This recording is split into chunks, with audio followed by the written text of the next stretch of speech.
Close your eyes for a moment. Imagine a world with no screens, no Netflix, no YouTube, no scrolling. This was reality for millions still alive today. People who gathered around radios, not TVs, who told stories instead of streaming them. Their brains are wired completely differently than ours. Today, we're exploring the psychology of people who remember the world before television. And what we discover might change everything you think about memory, connection, and happiness. Let's travel back in time. The 1920s, 30s, and 40s. A world that feels almost alien to us now. Picture this. It's a typical evening in 1935. The sun is setting, but there's no TV to turn on, no smartphone to check. So what did people do? They lived differently, entirely differently. Entertainment wasn't something you consumed alone in your room. It was a community event. Families would gather around the radio, not just listening, but truly engaged. They'd sit in complete silence when their favorite show came on. The Lone Ranger, The Shadow, Amos and Andy. These weren't just shows. They were cultural moments. Everyone listened together. Everyone talked about them the next day. Imagine that. An entire nation listening to the same thing at the same time. No pause button. No rewind. You either caught it or you missed it. This created something powerful. Shared experience. Collective memory. A sense of belonging that we've almost lost today. But radio was just one piece. People gathered on porches. They told stories. Real stories from their own lives. Grandparents weren't just old people you visited on holidays. They were the entertainment system. The original streaming service. They tell tales of their youth, of wars, of love, of loss. And children? They listened. Not because they had to, but because there was nothing else competing for their attention. Think about the psychological impact of this. Your primary source of information and entertainment was human connection. Face to face. Voice to voice. Eye to eye. There were community gatherings. Town halls. Church socials. Barn dances. People didn't just know their neighbors' names. They knew their stories. Their struggles.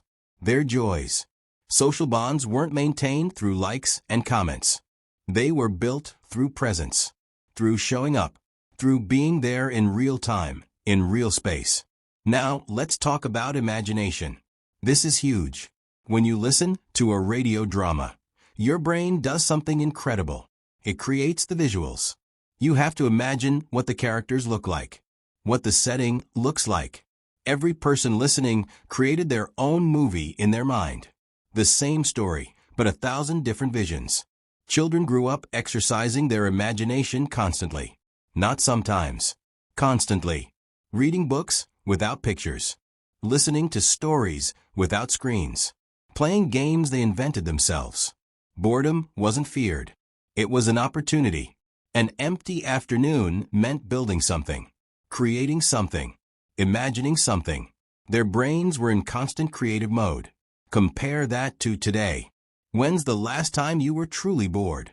When's the last time you had no screen to look at? For pre-TV generations, that was every single day. And here's what's fascinating. They didn't feel like they were missing anything. Because you can't miss what you've never known. To them, this was fullness. This was richness. This was life. They had slower rhythms. News came once a day with the newspaper.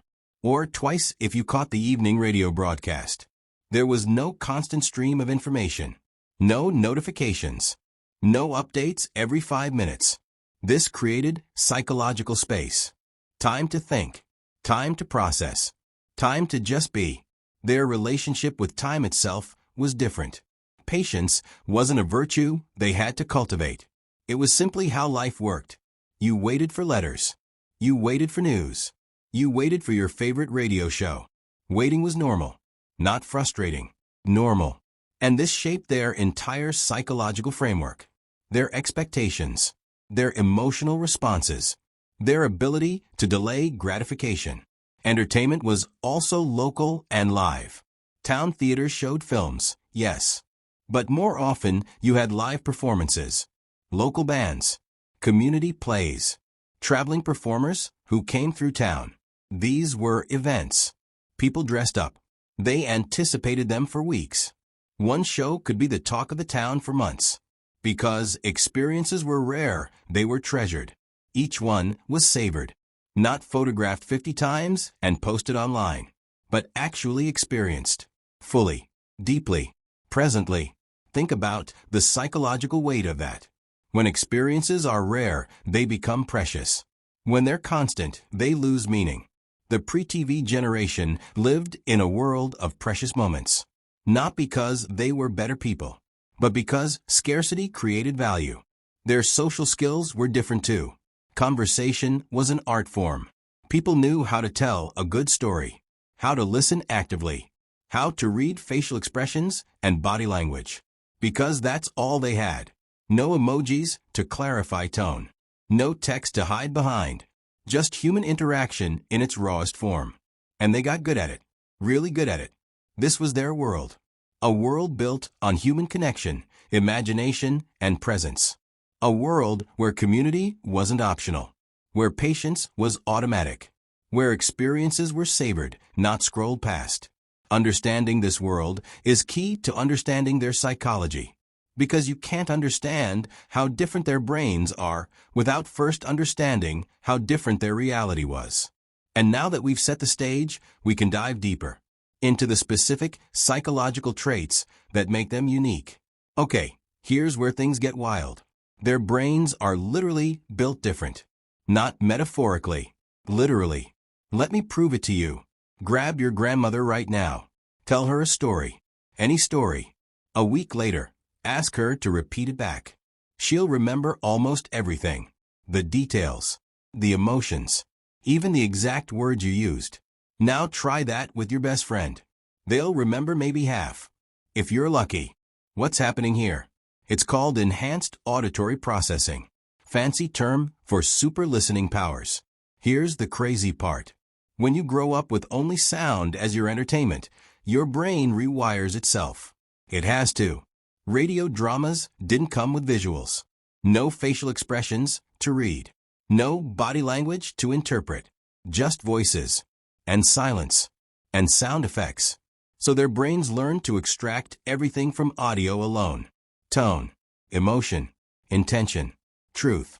You can't lie to these people on a phone call. Trust me, you can't. They'll catch the hesitation in your voice. The slight change in pitch. The pause that's half a second too long. We've lost this. Completely. We text so we don't have to hear the awkwardness. We email so we don't have to face the confrontation. We've muted our listening superpowers.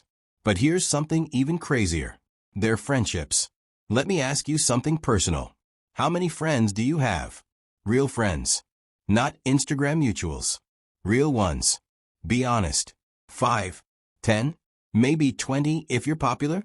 Now, ask someone from the pre-TV generation. They'll say 3, maybe 4. And you'll think, wow, that's sad. But wait. Those 3 friends? They've known each other for 60 years.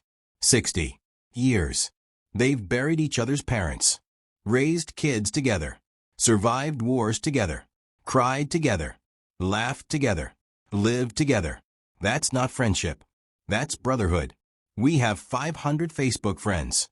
They have 3 ride-or-die companions. Who's really winning here? Here's what blows my mind. They can't understand our loneliness. We're the most connected generation in history. And the most lonely. How does that make sense? To them, it doesn't. Because connection meant something different. It meant sitting on a porch for 3 hours talking about nothing. It meant showing up when someone needed help. Not sending a thinking of you text. Actually showing up. With food. With time. With presence. You can't fake that. You can't download that. You can't get that through a screen. Now, let's talk about something uncomfortable. Boredom. When's the last time you were truly bored? Can't remember? Exactly. Because the moment boredom hits, what do? You grab your phone. Scroll Instagram. Check TikTok. Watch YouTube. Boredom is the enemy. We kill it instantly. But here's the secret. Boredom is where creativity lives. The pre-TV generation was bored constantly. No phone to check. No Netflix to binge. No endless content to consume. Just time. Empty, uncomfortable, beautiful time. And what did they do with it? They built things. Tree houses. Model airplanes. Entire imaginary worlds. They wrote letters. Long letters. They played games they invented. They sat and thought. Actually thought. Deep thoughts about life, purpose, meaning. When's the last time you just sat and thought? No podcast in the background. No music playing. Just you and your thoughts. Terrifying, right? For them, that was Tuesday.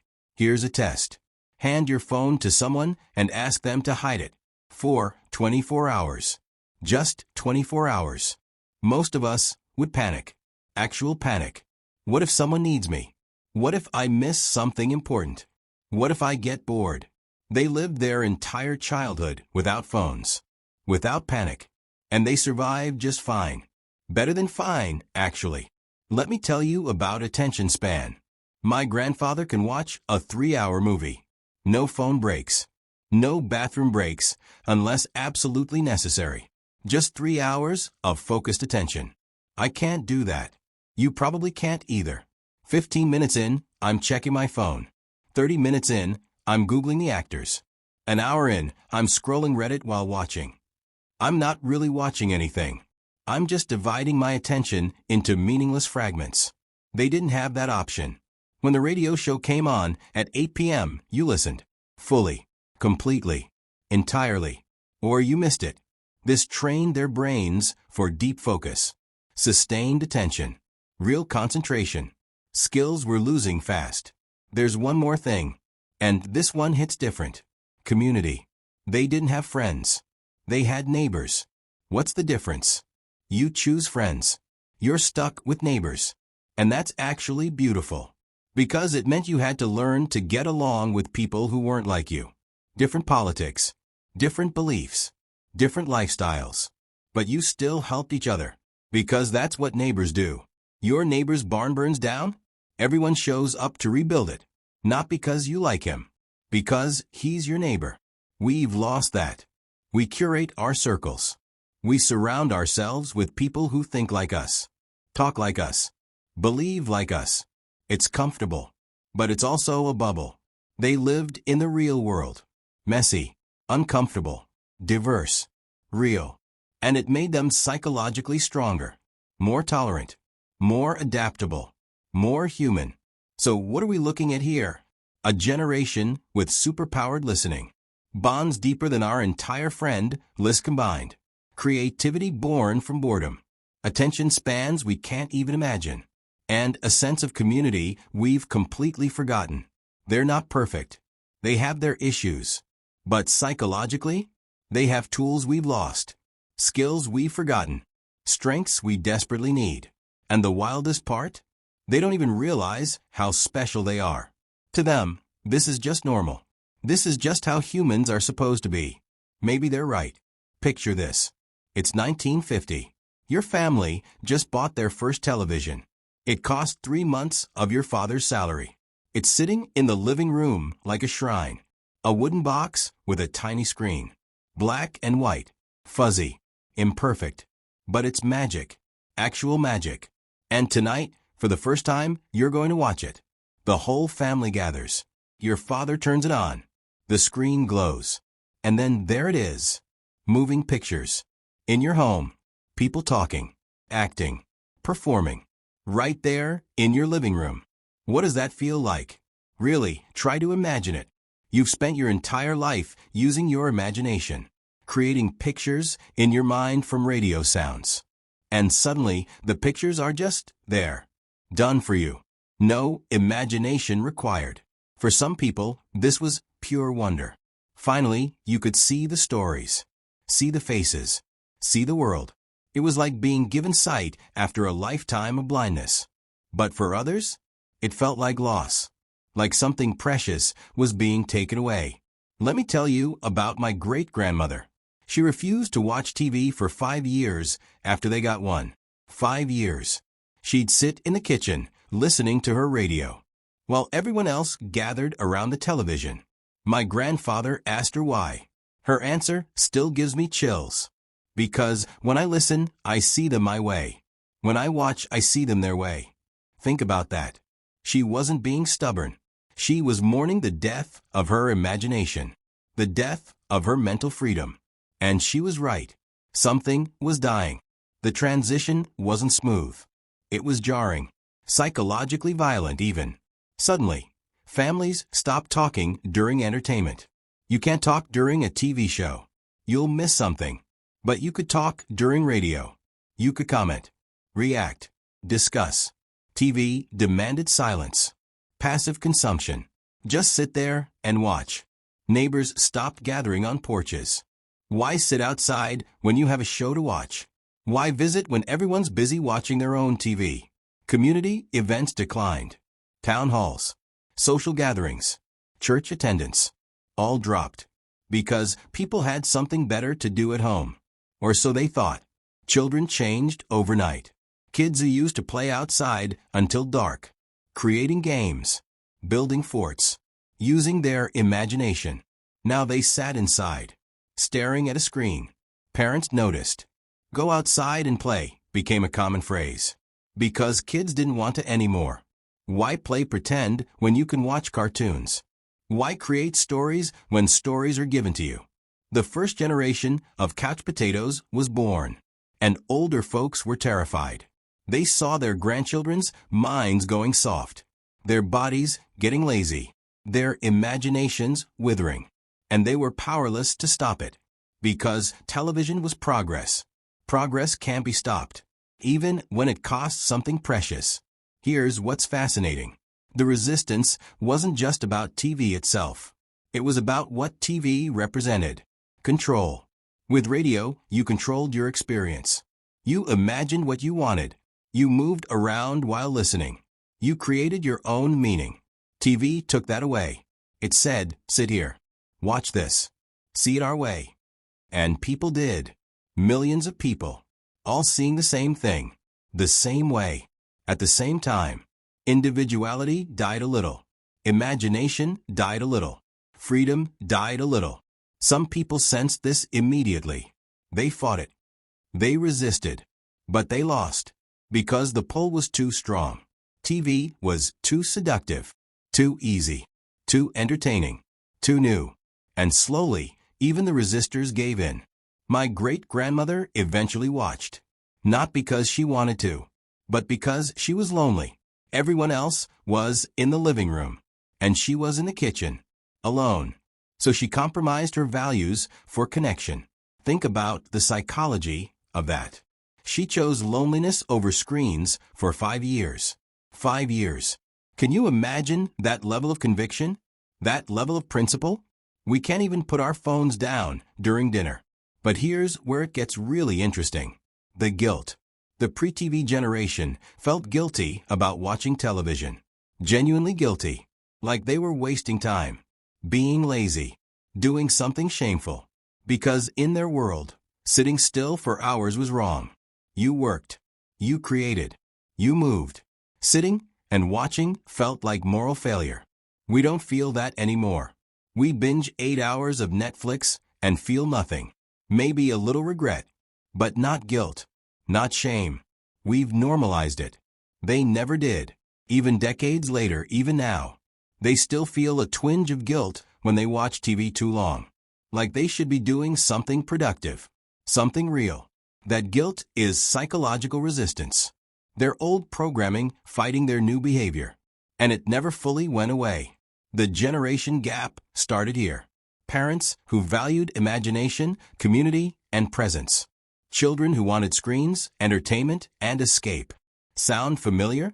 It's the same battle we're fighting now. Except now it's smartphones and social media.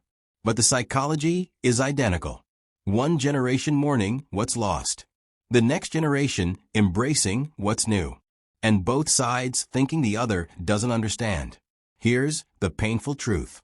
The pre-TV generation was right about some things. TV did change us. It did shorten attention spans. It did reduce creativity. It did weaken community bonds. Studies prove this now. But they were also wrong about some things. TV brought the world into homes. It educated. It informed. It connected. It showed people places they'd never see. Ideas they'd never encounter. Perspectives they'd never consider. So who won? Nobody. Everybody. Both. Progress always costs something. The question is whether the gain is worth the loss. The pre-TV generation isn't sure it was. And honestly, after learning about their lives, their connections, their depth, I'm not sure either. But the transition happened. Whether they liked it or not. Whether they were ready or not. And it changed them forever. Not entirely, but fundamentally. They adapted. But they never forgot what it felt like before. And that memory, that comparison, that before and after perspective, that's what makes them so valuable to us now. They're the only ones who remember both worlds. The only ones who can tell us what we've truly lost and what we've truly gained. Here's something weird. Ask your grandfather about what he did last Tuesday. He might struggle. Now ask him about a random day in 1947. He'll tell you everything. What he wore, what he ate, who he talked to, the exact conversation they had. What's going on here? It's called autobiographical memory.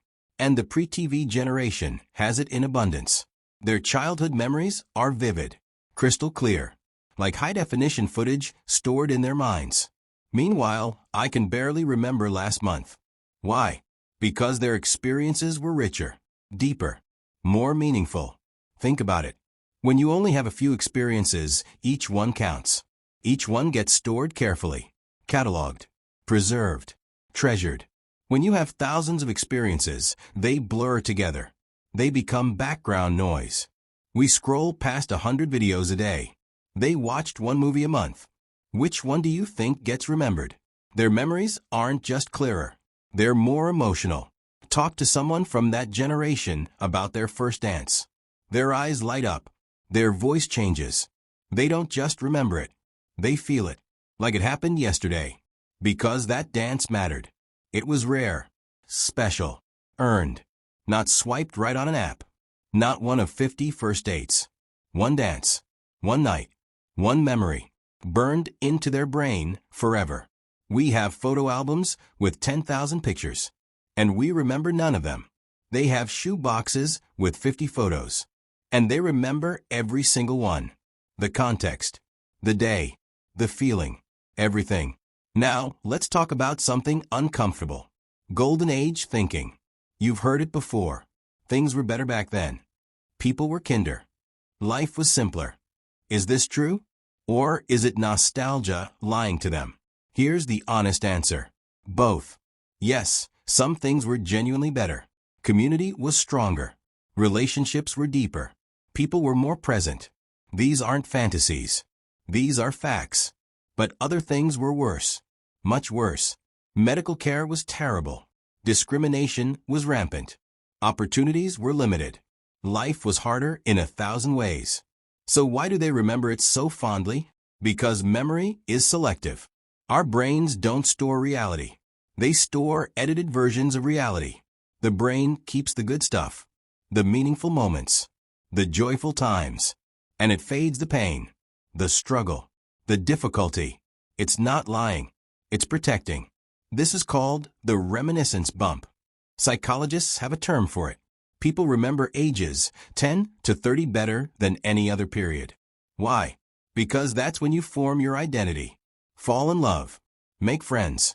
Have adventures. Everything feels bigger at that age. More intense. More important. More real.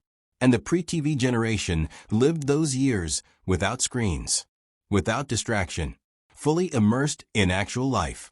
So their reminiscence bump is massive, overwhelming.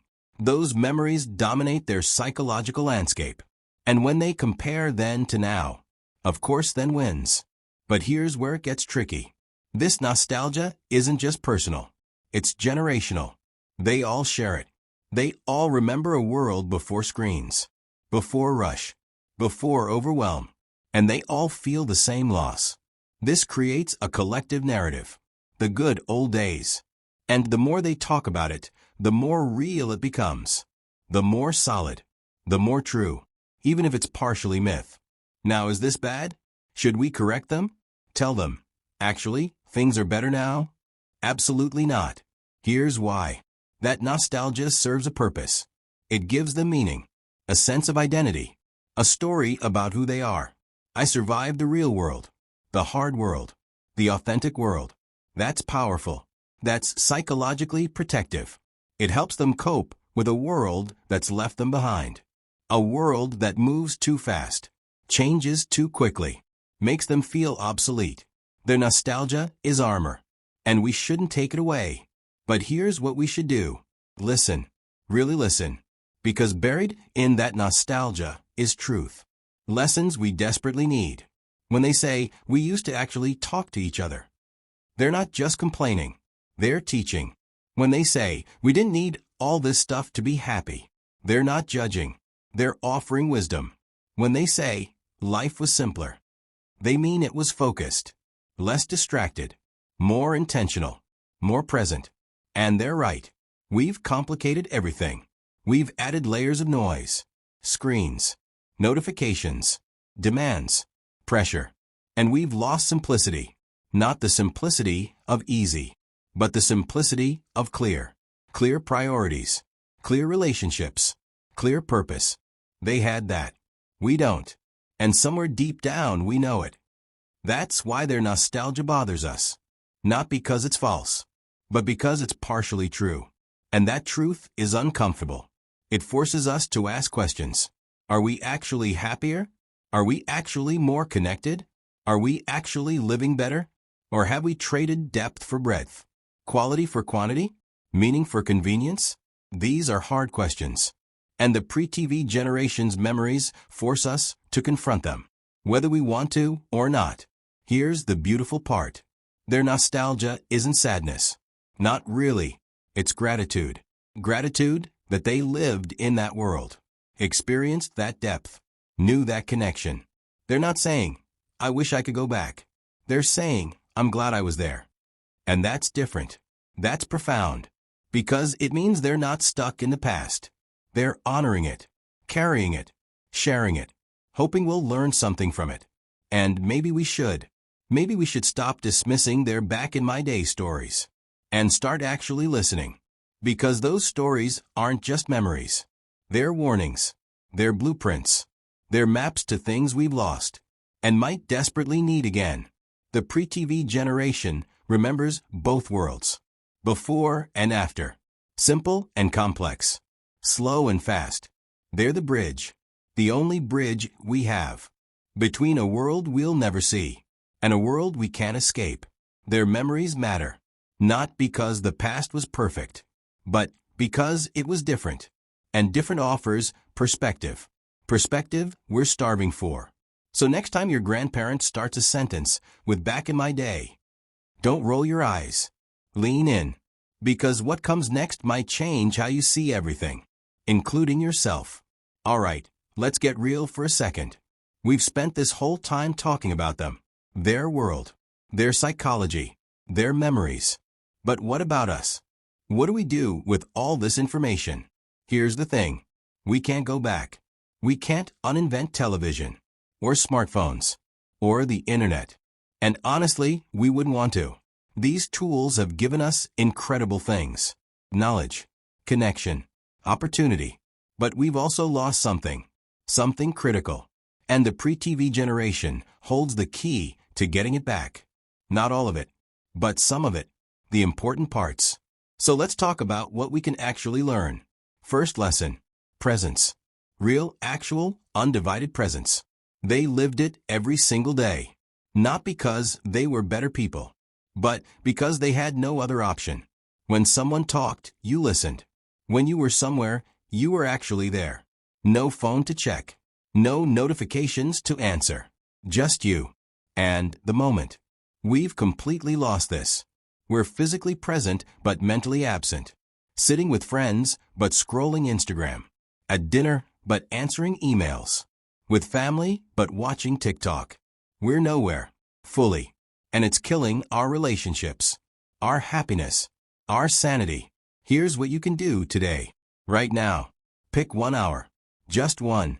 And be completely present during it. No phone. No screens. No multitasking. Dinner with family? Just dinner. Coffee with a friend? Just coffee. Playing with your kid? Just play. Watch what happens. The conversation gets deeper. The laughter gets louder. The connection gets real. That's what they had all the time. And we can have it too. We just have to choose it. Second lesson. Boredom is not the enemy. This is huge. We treat boredom like a disease. Something to cure immediately. The moment we feel it, we grab our phones. Scroll. Watch. Consume. Anything to kill the boredom. But here's what the pre-TV generation knows. Boredom is where creativity lives. Boredom is where ideas are born. Boredom is where your brain finally gets to rest and wander. And wandering is when the magic happens. Every great idea you've ever had. Every solution to a problem. Every creative insight. It came during a moment of mental space. In the shower. On a walk. Staring out a window. Not while scrolling. Not while consuming. While being bored. We've eliminated all boredom from our lives. And with it, we've eliminated creativity. Here's your challenge. 1 day a week. Just one. No phone for the first hour after you wake up. Don't check anything. Don't scroll anything. Just sit with your coffee. Or go for a walk. Or stare at the ceiling. Let your brain be bored. Watch what comes up. Ideas. Thoughts. Clarity. Things you've been too busy to notice. Third lesson. Depth over breadth. They had 3 friends for 60 years. We have 300 friends for 6 months. They read 1 book slowly. We skim 10 books quickly. They mastered 1 skill deeply. We dabble in 20 skills shallowly. See the pattern? We've chosen quantity. They had quality. And quality is where meaning lives. You can't find meaning in shallow water. You have to go deep. Deep conversations. Deep relationships. Deep focus. That's where life gets rich. Here's what this looks like practically. Instead of texting 10 friends, call 1. Instead of reading 3 books at once, finish 1 completely. Instead of learning 5 hobbies, master 1. Go deep. Stay deep. The rewards are exponentially greater. Fourth lesson. Community isn't optional. We've made it optional. We think we can survive alone. With our phones. Our streaming. Our delivery apps. We don't need neighbors anymore. Don't need local community. We can order everything online and never leave the house. But here's the truth. Humans aren't built for isolation. We're built for tribe. For connection. For belonging. The pre-TV generation had this automatically. We have to build it intentionally. And it's work. Real work. Showing up to community events. Talking to neighbors.